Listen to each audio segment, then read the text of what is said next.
X Windows. In this nugget, we're going to look at the X Windows windowing system. We'll talk about some of the terminology associated with X Windows, and then we'll look at the configuration file and the various parts of that. And then at the end, we're going to have a little bit of fun and look at X Windows in its most bare bones form. All right, well, let's get to work. Let's start our discussion of X Windows by talking about X clients and X servers. Okay, now this notion of client and server is actually a little bit backwards from the way that we normally think about it. Normally we think about a server being located somewhere remotely over the network, and we get some service off of it. And then the client is our local machine. All right. Well, for X Windows, this is a little bit backwards. Okay. Here's our local machine here. Well, the X server is what runs on our local machine. All right. The X server is responsible for drawing graphical output to your monitor. Okay, then X clients can run on any machine out there. They could be running on these machines over here remotely over the network, or they could be running on your local machine. No matter where the X client is running, it gives graphical display information to your X server, and your X server draws it to your monitor. Okay, so that's the way you have to think about clients and servers with regards to X Windows. Now, Red Hat uses an X server program called X386, which is a very common X server program that's out there. Now, in terms of clients, there's just a zillion clients out there. It's zillion X clients. All a client is an application program, and like we said, it uses your X server for output. Now, what are the application programs that are out there? What are the X client programs that are out there? All sorts of stuff. Clocks, calculators, spreadsheet programs, mathematical drawing programs. All sorts of stuff is out there in terms of application programs, whatever you need practically. Okay, these X clients have a common set of command line options to control how they're displayed. Okay, so the first one is minus display option. Okay, now this option tells what server that you want to display the output to. Okay, so you could be running a client remotely over the network, but you say minus display like nugget :0.0. That's going to display locally on the machine nugget. And you always have to put that :0.0 to say that it's that local machine. Yeah, that's part of the specification there. All right, then you give a geometry to the window that is holding this X client, that's holding this application. So you would say first X size times Y size, and that would give the dimensions of the window that you want to open for this X client. Now, if you say something like here, like 100 by 300 or something like that, then it's going to be 100 across and 300 up and down. Okay, that's the X and the Y size. Now, what is 100 and 300? What does that mean? Well, if you're talking about an application like a clock or a calculator, then it's talking about the number of pixels. Okay, so it's 100 pixels wide by 300 pixels up and down. Okay, if you're talking about a terminal window, though, like Xterm, something where the output in the window is actually just characters, then X size times Y size will actually be the character depth. So like X size, like if I said 80 times 40, that would be 80 characters across and 40 lines up and down.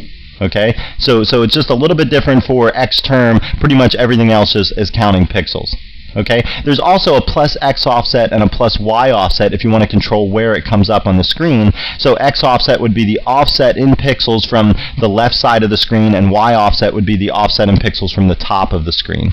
Okay, and then there's a font name that we can give for the particular window, so we can use a particular font inside that window. Title, we can give a name to the window up in the very top of the window, stuff like that. And there's other options out there that you can check out in the info pages and the man pages. Now let's move on and talk a little bit about the X font server. If I just clicked on the right thing, there we go. So every X client that's giving graphical display information to your X server is using some sort of font in it. Okay, and the way that Linux controls these fonts is with the X font server. All right, Red Hat has a script called XFS that it controls the X font server service. Okay, and this works like any other service. It works like networking or whatever. We can start and stop the service manually. We can make it so that the service starts up when the system boots up, that kind of thing. Okay, now sometimes the X font server just causes problems, and I've listed out 4 checkpoints here that you can do, and these are 4 requirements that must be met for the X font server to function properly. So first, the XFS service must be running. All right, if we stop this service, then the X font server is not going to work. That seems pretty obvious. There must be free space on /temp and /home for the font server to work correctly. The fonts must be configured correctly in XF86 config, and we'll talk more about XF86 config here in a few minutes. Okay, and then the fonts must exist in your path. So user x11r6 live x11 fonts is the directory where the fonts should live. And if you're trying to specify some font in xf86 config, for instance, if you're trying to use some font that doesn't exist in your font path, then obviously that's not going to work either. So there's just 4 checkpoints that you can look at if the font server is not working correctly. Okay. Now let's just talk about configuring X windows. Okay. There's a few tools out there to configure X windows. Probably the preferred tool is on Red Hat is Red Hat-config-xfree86. This is replacing the old tool called Xconfigurator. Okay. Alternatively, you can run xf86 config, which is more of a text-based tool. This one's more graphical. Okay, so these are the 2 preferred ways to configure X from scratch. If you just need to make small changes, you can manually edit the xf86 config file that's in etc x11. Okay, now I don't recommend editing this file or creating this file from scratch to configure X windows, because there's just too much stuff in the config file. Just do it all by hand. Okay, so but if you just need to make minor changes, then you can manually edit this file. One thing to be careful of is if you're manually adjusting this configuration file, be careful if you're adjusting the refresh rates for your monitor. Okay, especially if you're on a laptop. If you put in refresh rates that are faster than what your monitor can handle, the X server will refresh the monitor faster than it can handle, and it'll just fry it. Okay, and that's a real expensive problem in laptops. Okay, for the monitor on my desk, I think I got it on sale for like 99 bucks. Okay, so if I fried it, I'm out 99 bucks. If I was on a laptop and I fried out my monitor, there's no way I'm going to get out of it with just $99. Okay, that's going to be a very expensive. I'm going to end up just replacing my laptop if it's kind of old and the monitor parts aren't available anymore, and so on. Okay, so this is something you have to be very careful of, is if you're manually adjusting refresh rates. All right, now this xf86 config file has a bunch of sections to it. Okay, so let's talk about the various sections of this file, and then we'll move out to the Linux screen and look at some of this stuff firsthand. Okay, so the first element of the xf86 config file is called the server layout, and this is like the top level description of the X server. Okay, and basically it's just going to specify which of the other things that you're defining down here are being used, and we'll see that in a second. Okay, so the file section, that talks about the location of fonts, colors, and so on. The modules section talks about which modules to load for your X server. So there's all these various options that you can have for your X server, and you can just pick which of those you're going to need, and you load those as appropriate.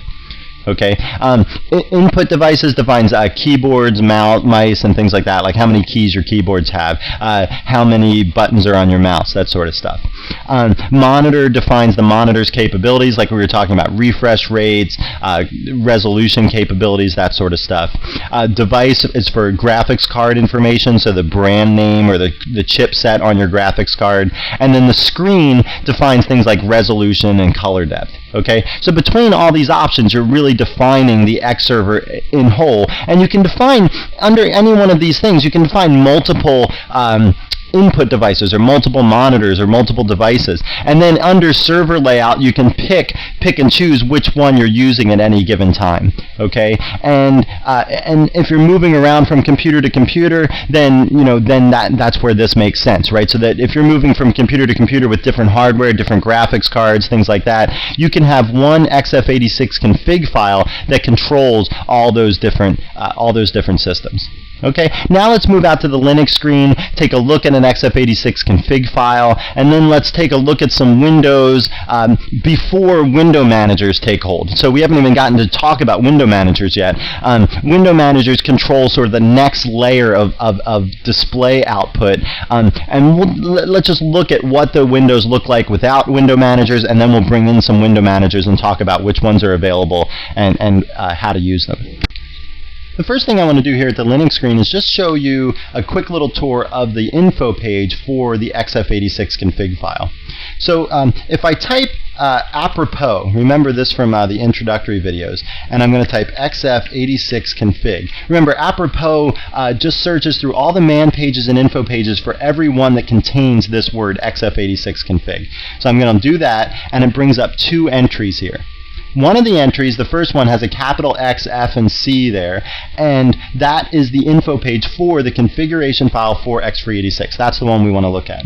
The other one that it brings up is all lowercase x, f, and c, and that one is the actual configuration program, the text-based one that I just told you about on the whiteboard, and that's the program that generates an XF86 config file. Okay, I just want to actually look at the info page for the configuration file itself, so I'm going to type info xf capitalize 86 config.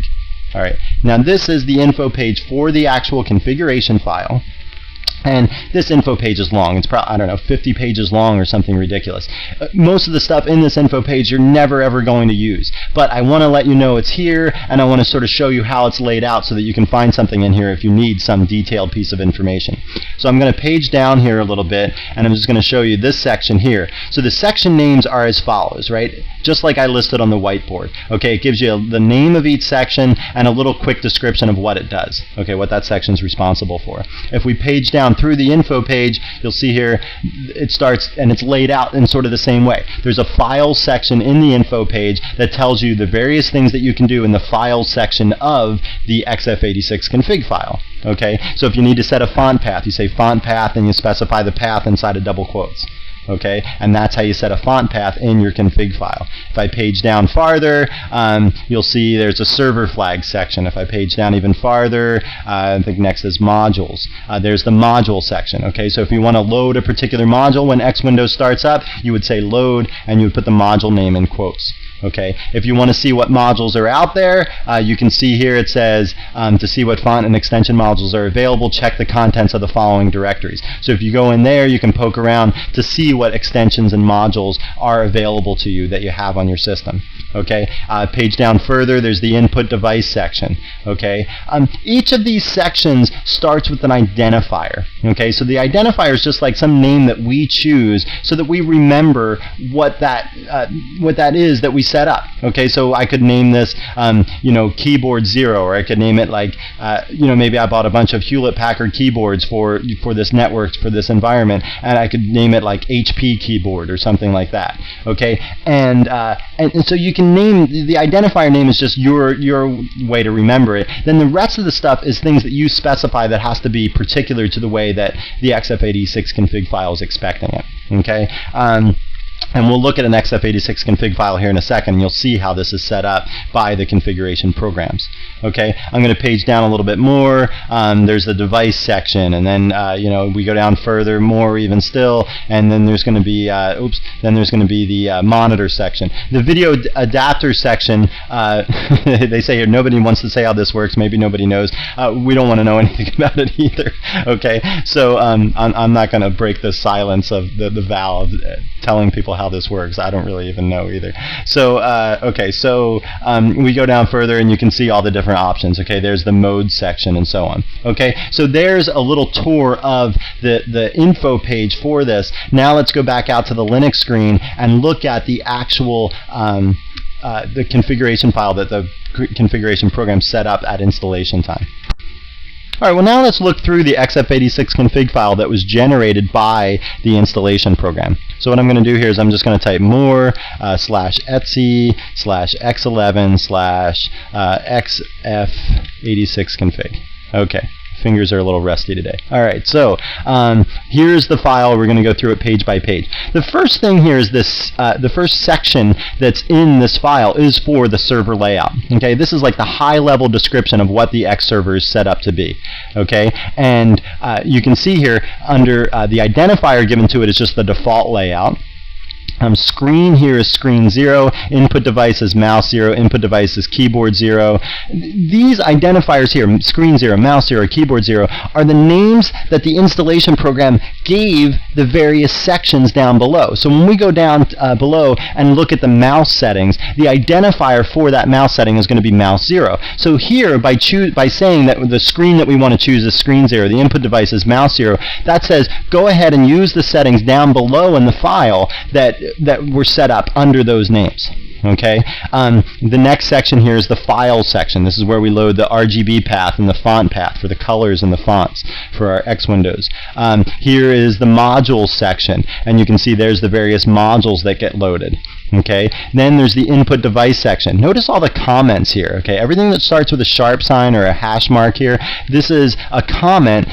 It's not read by X Windows when things start up. This is for humans to read to get an idea of what's going on in the file. Also, if you make changes to a file, an XF86 config file that other people use, that other people log onto this computer and use, you should comment your changes in the comments so that people know why things were different, why things were changed. If something's not working for them, they can go through this file, look for recent comments, and say, then they can come to you and say, hey, you know, you changed this and that's messed up something the way that I did it, and then you can work that out. Okay, so it's always good to document your changes in the comments of these configuration files. Okay, so here is our keyboard setup here in the input device section. So you can see the identifier is keyboard 0. That's what we referred to back up in the server layout section. And then it says, okay, what's the driver I use, the keyboard driver, and what are the various options that I want for my keyboard. You can see here it's a 105 key keyboard, it's a US style keyboard, that sort of thing. Okay, same goes for the mouse down here. The identifier here is mouse 0, the driver's mouse. What's the options? It's a PS2 mouse. I want to emulate 3 buttons because I only have a 2-button mouse, that sort of thing. Okay, that's how you set this up, and then these identifiers are the ones that get used up in server layout. Okay, so I don't want to go through all of this. We kind of have the idea now how it works. You know, there's the monitor section, the device section, the screen section. So the screen section is kind of like another of the higher level things, and then up in server layout we chose screen 0. In screen 0 we said we want to use video card 0, monitor 0 that were just defined above. We want to have a default color depth of 16-bit color, and then we want to have 800 by 600 resolution, which seems kind of low, but that's what I need for recording the videos here. Okay, so that's the simple tour of the XF86 config file for you. All right, now comes time for some fun stuff. Okay, now maybe you're not going to think this is as fun as I think it is, but at least it's instructive. So, you know, pay attention even if you think it's boring, because you're going to learn something, right? But the reason I think this part's fun is because what we're going to do now is sort of deconstruct what X Windows is. Okay, we're going to look at just the part of this whole windowing system that X Windows is responsible for. Now, a lot of times when we think of X Windows, you know, we think of this graphical user interface that's in front of us, right? We've got these windows, we've got these icons, taskbars, all this kind of stuff. We can drag windows around by clicking on the top thing and sliding them. We can minimize windows by clicking on that button and get them back by clicking on this thing at the bottom. Okay, and you know, that's our windowing environment, and a lot of times we just think of, well, there's X Windows. But X Windows is actually responsible for a very small, critical piece, but a very small piece of this whole, what the whole look and feel is of our desktop. Okay, X Windows is working in combination with a desktop environment and a window manager to give this thing like the complete look and feel. We're going to talk all about the various desktop environments that are available on Linux and the window managers that you can use with those, and we'll talk about some of the subtleties of those in the next video. Okay, but since this is our X Windows video, I just want to deconstruct this and show you exactly what X Windows is responsible for. So what we're going to do first is we're just going to kill our X session here. We're going to go out to the console window, and then in the console window we'll type some commands and then start up X clients in X environment, but it's going to look very, very different and sort of primitive and weird, but it's going to give you the feel for what X Windows is doing underneath all this other stuff that we see on the screen. Alright, so the first thing that we want to do is get out to the text-based console window, or just like the text login screen for our computer here, Nugget. And the way that we're going to do that is hit Control-Alt-F1 all at the same time.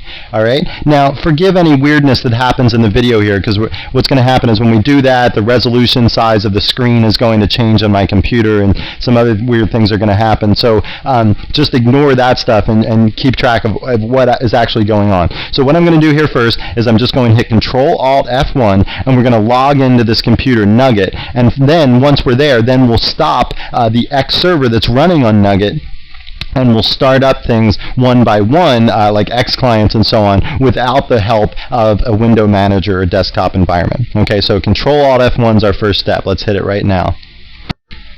And here we are at the beautiful text-based login screen. Okay, this reminds me of the VAX VMS that we used when I was in college. You sat in front of this little monitor that was hooked up to this big mainframe, and this is basically what it looked like.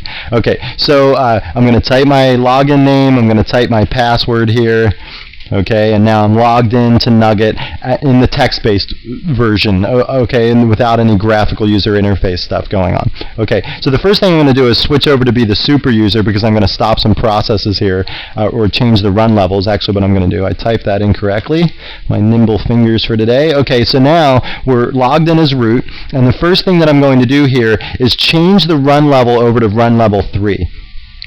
Remember from the introductory videos, changing things over to run level 3 will stop the X servers and will be, sort of in the more single user mode kind of interface. Okay, it's not actually single user mode, but it's just the mode that's without X Windows interface. Okay, run level 3.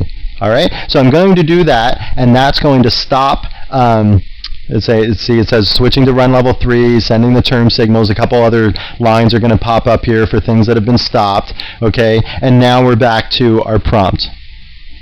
Okay, now we've stopped that. Now what I want to do is I want to start X Windows up sort of independently of a window manager or desktop environment.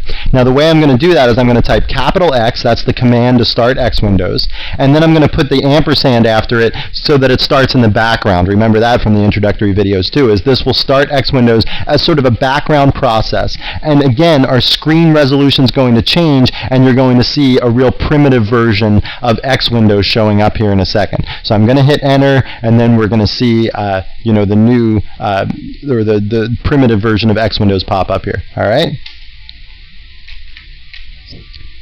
and here it is. We've got an X on a black screen.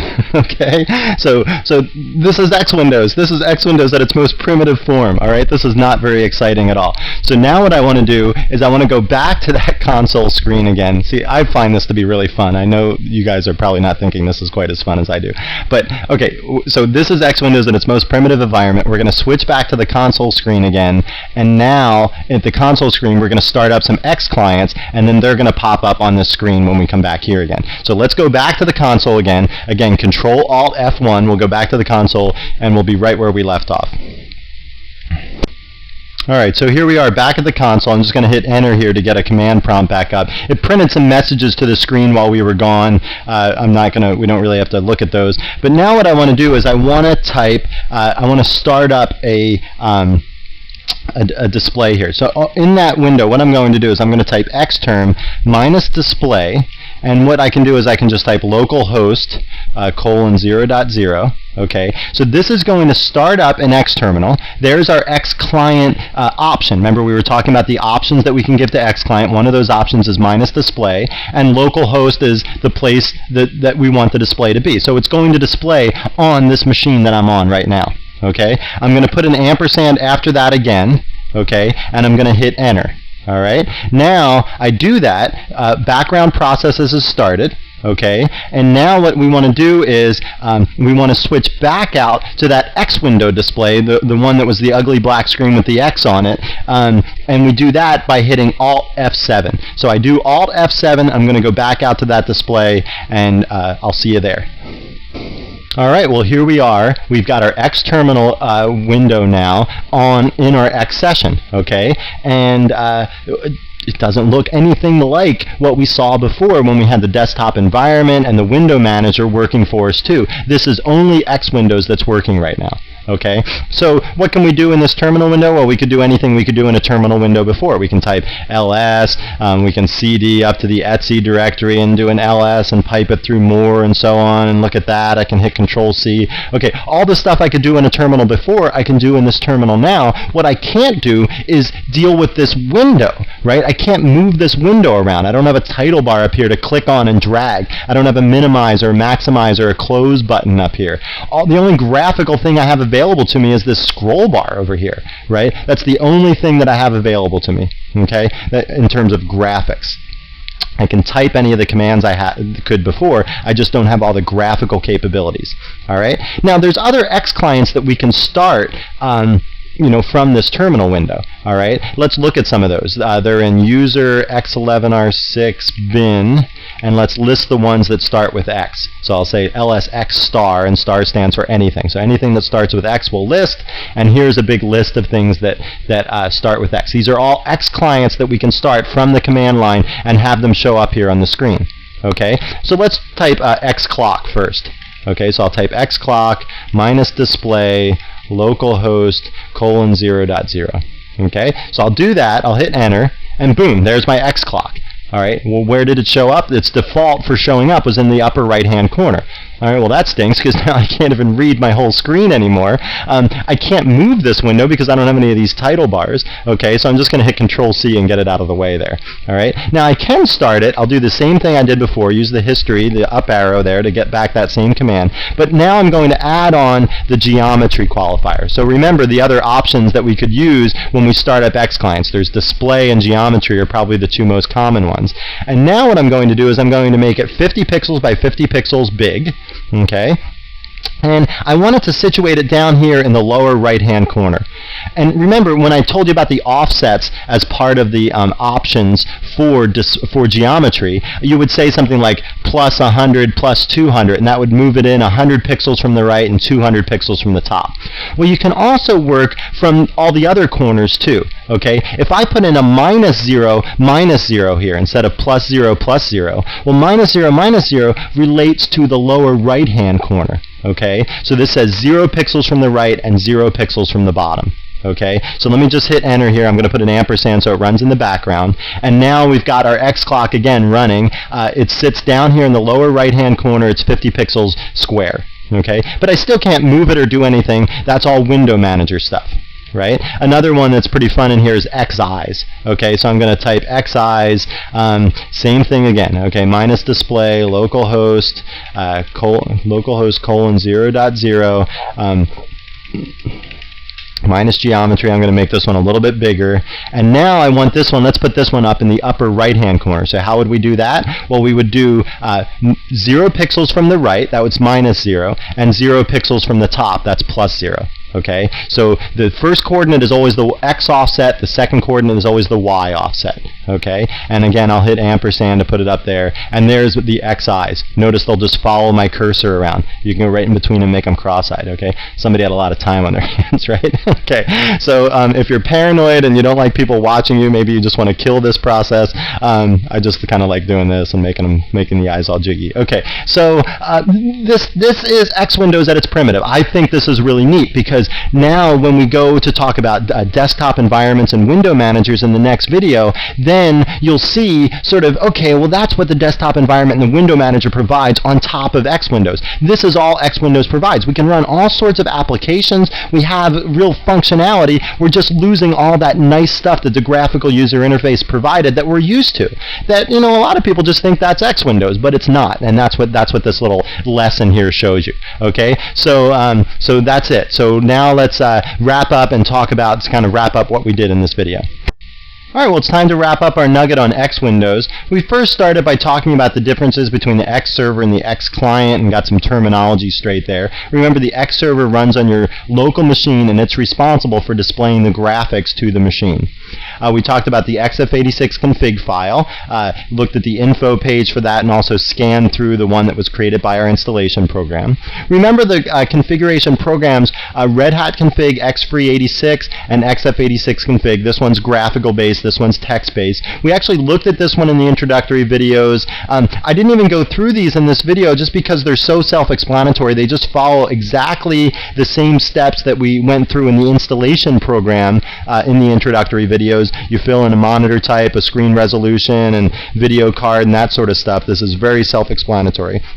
Then the hotkeys that I mentioned while we were doing that little exercise at the end, remember Control-Alt-F1 takes you from an X session or from a graphical session to the text-based console or the text-based login screen, and then Alt-F7 takes you from the text-based screen back to the X Windows session if you've already started one of those. Okay, so that wraps up this nugget on X Windows. Thanks for watching, and I hope you found it informative.